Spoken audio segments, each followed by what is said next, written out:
ज्योतिष रतन केंद्र चैनल पर हमारे आप सभी प्रिय दर्शक गणों का बहुत बहुत हार्दिक स्वागत और अभिनंदन। प्रिय साथियों, मैं हूं आचार्य पंडित सर्वदानंद शर्मा। मेरी ओर से भी हमारे आप सभी प्रिय दर्शक गणों के लिए बहुत बहुत प्यार भरा नमस्कार।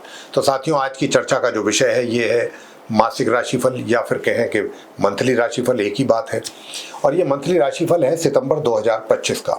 और इस सितंबर 2025 के मंथली राशिफल के माध्यम से आज इस कार्यक्रम के दौरान हम ये जानने की कोशिश करेंगे कि जो आप हमारे सिंह लगन राशि के जातक हैं, जिनका कि लियो असेंडेंट है, उनके लिए ये सितंबर 2025 कैसा रहेगा, किस प्रकार के रिजल्ट्स आपको मिलेंगे, कितने शुभ परिणाम प्राप्त होंगे, कितने अशुभ होंगे। और आप जानते हैं कि जब शुभ और अशुभ परिणामों की बात आ जाती है तो ये तो हमें ग्रहों के ही द्वारा प्राप्त होते हैं। इसमें हमारे हाथ में तो कुछ नहीं है। हम लोग, यानी कि कोई भी व्यक्ति हो, हम लोग तो सिर्फ क्या कर सकते हैं, कर्म कर सकते हैं, मेहनत कर सकते हैं, परिश्रम कर सकते हैं, दिमाग लगा सकते हैं, लेकिन अंततः गोत्वा फाइनली रिजल्ट्स तो उन ग्रहों के ही हाथ में है कि वो आपको कितना सक्सेस देते हैं, कितना नहीं देते हैं, कितना आपको पॉजिटिव रिजल्ट्स देते हैं, कितना नेगेटिव। ये तो ग्रहों पर ही डिपेंड करता है। तो अब क्योंकि बात यहाँ पर ग्रहों की चल रही है, हम ये चाहते हैं और इसीलिए हम ग्रहों की जानकारी संक्षेप में आपको देते हैं, बहुत शॉर्ट में, कि कम से कम हमारे हर जातक को इतना जरूर पता हो कि भाई ये महीना सितंबर का है तो इसमें 9 ग्रहों में कौन से ऐसे ग्रह हैं जो मेरे लिए शुभ फलदायी हैं, जो मुझे शुभ परिणाम देने वाले बैठे हैं, देने के लिए बैठे हैं, और कौन से वो ऐसे ग्रह हैं जो मुझे अशुभ परिणाम देने के लिए बैठे हैं।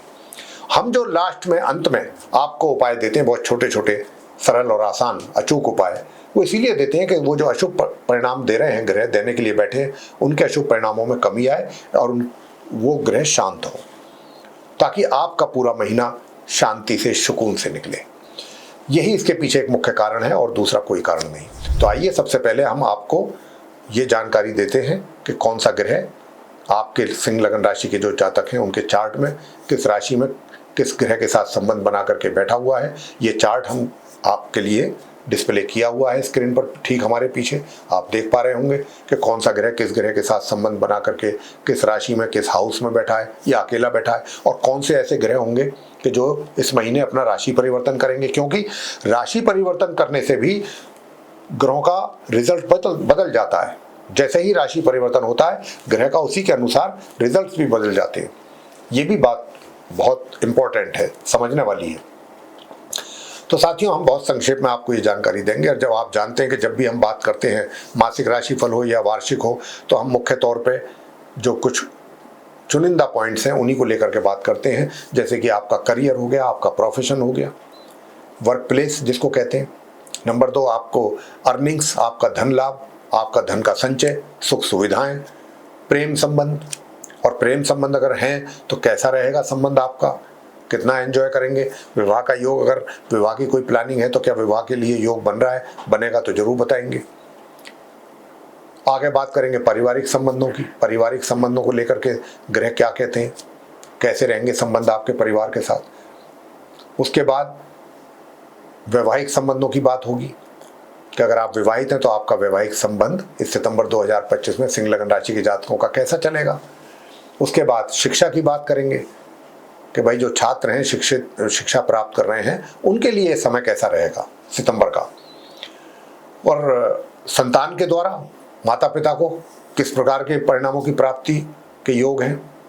और अंत में स्वास्थ्य आपका कैसा रहेगा। स्वास्थ्य पे तो सब कुछ डिपेंड करता है। व्यक्ति का स्वास्थ्य अच्छा हो तो वो पराक्रम कर सकता है, मेहनत परिश्रम करके आगे बढ़ सकता है, सफलता प्राप्त कर सकता है। तो स्वास्थ्य तो मस्ट है। तो उसके विषय में भी बात आपसे करेंगे। तो आइए सबसे पहले आपको हम ग्रहों की स्थिति से अवगत करा देते हैं, बहुत ही संक्षेप में। तो जहां पर 5 नंबर लिखा हुआ है, ये लगन भाव है, सिंह राशि है, सूर्य की राशि कहलाती है। वहां पर 3 ग्रह आप एक साथ बैठे देख रहे हैं, सूर्य, बुध और केतु। लगन भाव में 3 ग्रहों का संबंध बना हुआ है। सूर्य अपनी ही राशि में बैठे, अपने घर में बैठे हैं, अपने समग्रह बुध के साथ, और अपने शत्रु ग्रह केतु के साथ। केतु और सूर्य एक दूसरे के शत्रु हैं। ये स्थिति फिलहाल बनी हुई है, और ये स्थिति बनी हुई है 1 सितंबर से। लेकिन 16 सितंबर को सूर्य जो हैं वो अपना राशि परिवर्तन कर रहे हैं। लेकिन 16 सितंबर से पहले, एक दिन पहले, 16 सितंबर से यानी कि 15 सितंबर को, ठीक एक दिन पहले सूर्य से बुध अपना राशि परिवर्तन करेंगे। बुध यहां से निकल करके 15 सितंबर को कहां जाएंगे, अगले घर में जाएंगे जहां 6 नंबर लिखा है। 6 नंबर का मतलब कन्या राशि, ये बुध की ही अपनी राशि है। तो बुध जो है सिंह राशि को अपना मित्र मानते हैं सूर्य को, तो यहाँ से अपनी मित्र की राशि से निकल करके और अपनी स्वयं की राशि कन्या में सेकंड हाउस में उनका प्रवेश होगा। ठीक इसके एक दिन बाद 16 सितंबर को सूर्यदेव वहां पहुंच जाएंगे अपना राशि परिवर्तन करते हुए, और फिर दोनों ग्रह सूर्य और बुध माह के अंत तक सेकंड हाउस में कन्या राशि में बने रहेंगे। बात केतु की करते हैं। केतु जो है वो अपनी इसी शत्रु राशि सिंह में लगन भाव में पूरे महीने बने रहेंगे। आगे मंगल की बात कर लेते हैं।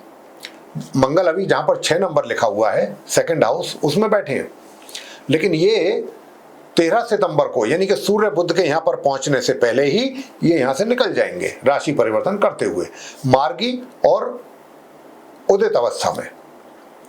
कहा, हालांकि अभी जहां पर ये बैठे हुए हैं, अभी सिंह राशि में है ये, उस कन्या राशि में है ये सेकंड हाउस में, तो ये इनकी शत्रु राशि है, क्योंकि बुध को मंगल अपना शत्रु मानते हैं। अब क्योंकि शत्रु राशि में बने हुए हैं माह के आरंभ से, महीने के, और 13 सितंबर को यहां से निकलेंगे मार्गी और उदित अवस्था में। कहां जाएंगे? अगली राशि, अगले घर में जाएंगे जहां 7 नंबर लिखा है। 7 का मतलब तुला राशि, तुला राशि के स्वामी शुक्र। तो मंगल जो है शुक्र को ना तो अपना मित्रों में मानते ना शत्रुओं में, तो ये उनकी सम राशि है। तो मंगल जो है यहाँ पर आ जाएंगे मार्गी और उदित अवस्था में, और पूरे महीने फिर यहीं रहेंगे 13 सितंबर से। आगे बात राहु की कर लेते हैं। राहु जहां पर 11 नंबर लिखा है, ये कुंभ राशि है, शनि की राशि है। शनि जो है वो राहु के मित्र हैं, तो राहु कह सकते हैं हम कि अपने मित्र के घर में 7th हाउस में कुंभ राशि में बने रहेंगे पूरे महीने। आगे बात शनि की करेंगे कि शनि जो है जहां पर 12 नंबर लिखा है, ये गुरु बृहस्पति की मीन राशि है और शनि की सम राशि है, ना मित्र राशि है ना शत्रु राशि। और शनि ये अष्टम भाव है, 8th हाउस, पूरे महीने इसी घर में बने रहेंगे शनि, लेकिन उदित अवस्था में और उल्टी चाल चल रहे हैं, वक्री स्थिति में है। शनि की चाल उल्टी है, ये हमें नहीं भूलना है। इसके बाद अंत में बात करते हैं बृहस्पति और शुक्र की। तो पहले बृहस्पति की बात कर लेते हैं। बृहस्पति जहां पर 3 नंबर लिखा है, मिथुन राशि है बुध की, और 11th हाउस है, एकादश भाव। बृहस्पति यहां पर मार्गी और उदित अवस्था में अपनी शत्रु राशि मिथुन में, शत्रु राशि इसलिए कि बुध को बृहस्पति अपना शत्रु मानते हैं, तो अपनी शत्रु राशि मिथुन में मार्गी और उदित अवस्था में पूरे महीने इसी प्रकार यहाँ बने रहेंगे। अब आते हैं शुक्र पर। अभी आप उनको देख रहे हैं जहां पर 4 नंबर लिखा हुआ है, ये चंद्रमा की कर्क राशि है और द्वादश भाव है। इस द्वादश भाव में शुक्र बने हुए हैं शत्रु के घर में, लेकिन ये 14 सितंबर को यहां से अपना राशि परिवर्तन करके मार्गी और उदित अवस्था में निकल करके शत्रु के घर से निकलेंगे, शत्रु राशि से, और शत्रु राशि में इनका प्रवेश होगा लगन भाव में जहां पर 5 नंबर लिखा है। सूर्य शुक्र को और शुक्र सूर्य को अपना शत्रु मानते हैं, तो शुक्र फिर अपने मित्र केतु के साथ पूरे महीने लगन भाव में बने रहेंगे। ये स्थिति ग्रहों की सितंबर 2025 में आप सिंह लगन राशि के जातकों के लिए रहने वाली है। इसी आधार पर किस प्रकार के रिजल्ट्स आपके लिए निकल करके आ रहे हैं, ये जानकारी अब हम आपको इस कार्यक्रम के माध्यम से देने जा रहे हैं। अंत में देंगे कुछ सरल और आसान अचूक उपाय उन अशुभ ग्रहों के लिए जो आपको अशुभ परिणाम देने के लिए है, ताकि उनकी अशुभता समाप्त हो और वो ग्रह शांत हो और आपका जीवन सुचारू रूप से आराम से सुकून के साथ निकल सके। तो साथियों, सबसे पहले चर्चा होगी आपके अपने करियर को लेके। करियर की बात करते हैं। देखिए, करियर के स्वामी शुक्र हैं, द्वादश भाव में बैठे हैं, तो आपको अपने कार्यों के सिलसिले में लंबी यात्राएं करनी पड़ सकती हैं, जो थोड़ा खर्चीली भी होंगी, और आप अपने ऊपर भी कुछ ज्यादा खर्चा कर सकते हैं, अपने अटायर पे, अपने लुक को बेटर बनाने के लिए, अपने शौक पूरे करने के लिए थोड़ा धन का व्यय कुछ अधिक मात्रा में आपका अपने ही ऊपर ज्यादा हो सकता है। तो ये भी एक संभावना है। और मैंने करियर की बात की है, तो करियर में भी मैंने बताया कि बाकी चीजें ठीक रहेंगी, यात्राएं कुछ अधिक करनी पड़ सकती हैं, और यात्रा थोड़ा एक्सपेंसिव भी रहेंगी, ये भी मैं आपको कहना चाहता हूं। तो अगर आप अपने खर्चों पर नियंत्रण रखेंगे तो अच्छा रहेगा। वैसे जहां तक इस बात का प्रश्न है कि भाई आपके करियर में क्या सब कुछ बहुत स्मूथली चलेगा, नहीं, थोड़ा सा चैलेंजिंग सिचुएशन तो रहेगी, और मैं समझता हूं कि रहनी भी चाहिए, मेरा अपना मानना है, क्योंकि जब तक जीवन में स्ट्रगल ना हो तब तक जीवन नहीं है, बेकार है। तो इसलिए थोड़ा सा स्ट्रगल भी रहेगा, थोड़ा चैलेंजेस भी रहेंगे, और उन पर आप कार्य भी करते रहेंगे, और उन पर कार्य करके ग्रेजुअली आगे भी निकलते रहेंगे। ये तो आपके करियर की स्थिति रहने वाली है। थोड़ा सा मुश्किल है, थोड़ा आसान, थोड़ा मुश्किल, ऊपर नीचे ये चलता रहेगा सिलसिला, उतार चढ़ाव। आगे बात करते हैं आपके धन की स्थिति की। धन की स्थिति कैसी रहेगी? देखिए, धन की स्थिति जो है साथियों, जाकर के कहीं इनकम की अगर मैं बात करूं तो इनकम में जो सुधार होने की संभावना है पूर्ण रूप से, वो इस महीने के बिल्कुल अंत में जाकर के, महीने के आरंभ से और महीने के अंत तक का जो है ड्यूरेशन, पूरा महीना सामान्य रूप से आपकी इनकम होती रहेगी, बहुत सामान्य रूप से। कोई ज़्यादा मैं ये नहीं कह रहा कि धन का कुछ अप्रत्याशित लाभ होगा, बहुत धन आएगा, ऐसी बात नहीं है। सामान्य रूप से धन का आगमन रहेगा आपके जीवन में, मगर 30 सितंबर से धन का आगमन में भी वृद्धि है और धन के संचय में भी। सुख सुविधाओं का जहां तक प्रश्न है तो सुख सुविधाओं की भी बात मैं आपसे कहना चाहूंगा कि सुख सुविधाओं को लेकर के भी नॉर्मल ही चीजें रहेंगी, सामान्य तौर पे ही आप सुख सुविधाओं का लाभ ले पाएंगे। मगर एक चीज बहुत अच्छी है कि कहीं ना कहीं जो ये मैंने बताया कि ये इस प्रकार की परिस्थितियां आपके करियर में रहेंगी, ये सब चीजें रहेंगी, भाग्य का आपको सपोर्ट मिलता रहेगा। कार्य आपका कोई रुकेगा नहीं, कार्य आपके होते रहेंगे पूरे। ऐसा नहीं है कि कोई आपने हाथ डाला कार्य पेंडिंग पड़ गया, नहीं हो पा रहा, कार्य भी पूरे होते रहेंगे समय समय पर। तो भाग्य भी आपको सपोर्ट करता रहेगा। बात कर लेते हैं प्रेम संबंधों की कि भाई प्रेम संबंध अगर हैं कहीं तो उसके हालात कैसे रहेंगे। आपकी तरफ से किसी प्रकार की कोई कमी नहीं रहेगी अपने उस प्रेमी या प्रेमिका को प्यार देने में।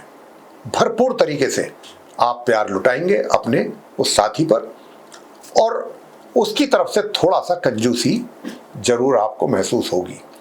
लेकिन कुछ परिस्थितियां भी ऐसी होंगी उनके साथ कि वो ऐसा कुछ चाह करके या खुशी खुशी ऐसा नहीं। कई बार क्या होता है, व्यक्ति परिस्थितियों के विवश होकर के भी, मजबूरी के रहते हुए भी जो चाहता है वो कर नहीं पाता। तो ऐसी स्थिति कुछ आपके मित्र की भी यहाँ देखने में आ रही है। विवाह का योग नहीं है। साथियों, बात करेंगे अब पारिवारिक सुखों की, वैवाहिक सुखों की। अगर आप मैरिड हैं तो मैं आपसे बताना चाहता हूं कि देखिए, पारिवारिक मतलब जो आपका वैवाहिक जीवन है, इसमें दिक्कतें तो हैं सिंह लग्न राशि के जातकों के लिए।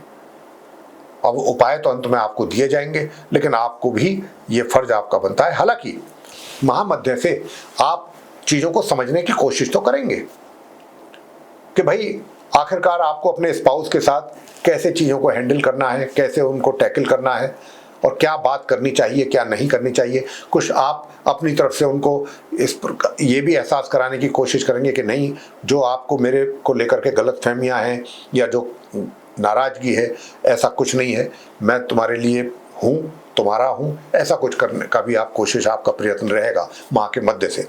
हाँ, माह के आरंभ से जरूर थोड़ा सा आपका एग्रेसिव जो नेचर होगा या आपका जो एटीट्यूड होगा, उससे लेकर के आपका जो मतलब साथी है, स्पाउस है, उसको भी, उसकी तरफ से भी और आपके बीच में लेकर के थोड़ा तनाव, टेंशन रह सकती है। साथ ही बात करेंगे पारिवारिक संबंधों की। पारिवारिक संबंधों में भी माह के आरंभ से लेकर माह के मध्य तक काफी टेंशन और तनाव रहने की पूरी संभावना है। आपको बचना है, और किसी को कुछ भी कह देने से बात और बिगड़ सकती है। तो अपनी वाणी पर बहुत नियंत्रण रखिएगा। कुछ भी आप जो भी बोलेंगे उसका नुकसान आपको भी होगा, ये मान के चलिए। तो इसलिए कब तक आपको ध्यान रखना है, 1 तारीख से लेकर 13 सितंबर तक आपको अपनी वाणी पर तो पूरा नियंत्रण रखना होगा, पूरा। उसके बाद परिस्थितियां थोड़ी नॉर्मल होनी शुरू होंगी पारिवारिक जीवन में। आगे बात करते हैं शिक्षा की कि भाई आप नॉर्मल एजुकेशन लेने वाले स्टूडेंट्स के लिए कैसा रहेगा ये महीना। बहुत अच्छा रहेगा, बहुत अच्छे परिणामों की प्राप्ति के योग है। लेकिन अगर हम ये कह रहे हैं कि बहुत अच्छे परिणामों की प्राप्ति के योग हैं, तो आप ये भी नहीं है कि आप ये सोच करके बैठ जाएं कि रिजल्ट तो अच्छे आएंगे। मेहनत करिएगा। अगर रिजल्ट्स अच्छे आ रहे हैं और आने का योग है, और अगर आप मेहनत कर रहे हैं तो वो और बेहतर हो सकते हैं। ये क्यों नहीं सोचते आप उनको और ऊंचे लेवल पे ले जा सकते हैं। बात करेंगे हायर स्टडीज वाले स्टूडेंट्स की। हायर स्टडीज वाले स्टूडेंट्स को माह के आरंभ से मध्य तक अच्छे रिजल्ट्स मिलेंगे, और माह के मध्य से माह के अंत तक बहुत अच्छे परिणामों की प्राप्ति के योग हैं। संतान के द्वारा भी माता पिता को बहुत ही अच्छे परिणामों के योग हैं प्राप्ति के। माता पिता अपने संतान के द्वारा जो रिजल्ट्स उनको प्राप्त होंगे उससे पूर्ण रूप से संतुष्ट रहेंगे, सेटिस्फाइड रहेंगे। आगे बात करते हैं स्वास्थ्य की, कि स्वास्थ्य कैसा रहेगा। देखिए, माह के आरंभ से लेके और माह के मध्य तक स्वास्थ्य आपका थोड़ा बहुत 19-21 होगा, लेकिन चीजें सही रहेंगी स्वास्थ्य को लेके। लेकिन हाँ, माह मध्य से लेके और माह के अंत के बीच में थोड़ा सा स्वास्थ्य ऊपर नीचे होता रहेगा, लेकिन कोई ऐसी बात नहीं है कि कोई गंभीर समस्या हो जाए, उसकी कोई बात नहीं है। लेकिन आपको एक बात मैं और भी कहना चाहता हूं, अचानक कोई ऐसा पदोन्नति का भी योग आपका बनना है। मैंने कहा था कि भाग्य का भी साथ है, तो आपको अपने कार्य क्षेत्र में कुछ ऐसा भी देखने में आ सकता है कि जिससे आपको उम्मीद भी ना हो और वो अचानक कोई चीज सामने आ जाए पदोन्नति के रूप में, सफलता के रूप में। तो साथियों, ये जो हमने आपको अभी बताया सिंह लगन राशि के जातकों को, अब हम आ रहे हैं उपायों पर। तो एक तो सूर्य देवता को जल स्नान आदि से निवृत्त होकर के प्रातःकाल जरूर दें। ओम गृहिणी सूर्याय नमः, इस मंत्र का भी 108 बार उसी समय पर जाप कर लें मन ही मन, पहला उपाय। दूसरा उपाय आपको क्या करना है, प्रत्येक मंगलवार लाल रंग की जो मसूर की दाल होती है, एक नए लाल रंग के छोटे से कपड़े में बांध करके अपनी हैसियत के अनुसार किसी सफाई कर्मचारी को दे करके उसको कुछ पैसे भी अपनी तरफ से दे दिया करें। दूसरा उपाय। तीसरा उपाय क्या करना है, संध्या के समय किसी भी धार्मिक स्थल पर जाएं, शनि मंदिर हो तो और भी अच्छा, वहां जाकर के आप शनि चालीसा का पाठ करें, शनि देव की आरती करें, मुंह पश्चिम की ओर को करके बैठना है। ये हो गया। तो ये अच्छा। और वैवाहिक सुखों की प्राप्ति के लिए आपको क्या करना है, प्रातःकाल अगर आप वैवाहिक सुख प्राप्त करना चाहते हैं तो आप प्रातःकाल कबूतरों को या पक्षियों को बाजरा खिलाएं, बस इतना करें। तो ये छोटे छोटे उपाय करेंगे तो आपको बहुत अच्छे परिणामों की प्राप्ति होगी। साथियों, अगर ये चर्चा हमारी आपको पसंद आई है तो हमारे इस वीडियो को लाइक करें, अधिक से अधिक मात्रा में आप इसको शेयर करें ताकि दूसरे लोग भी इसका लाभ ले सकें। और अगर अभी तक आपने हमारा चैनल सब्सक्राइब नहीं किया है तो चैनल को भी सब्सक्राइब जरूर कर लें। और अगर आप चाहते हैं कि आने वाले दिनों में जो भी हमारे वीडियोस बनेंगे एस्ट्रोलॉजी के टॉपिक पे, भिन्न भिन्न विषयों पे एस्ट्रोलॉजी के, वे सब भी आप तक पहुँचें एक एक करके और आप उनका भी समय पर लाभ ले सकें, तो फिर बेल आइकन जरूर दबाएं। साथियों, इसी के साथ अब हम इस कार्यक्रम को यहाँ समाप्त करेंगे आपसे इजाज़त लेते हुए। तो आप सभी का सहृदय बहुत बहुत धन्यवाद। जय माता दी।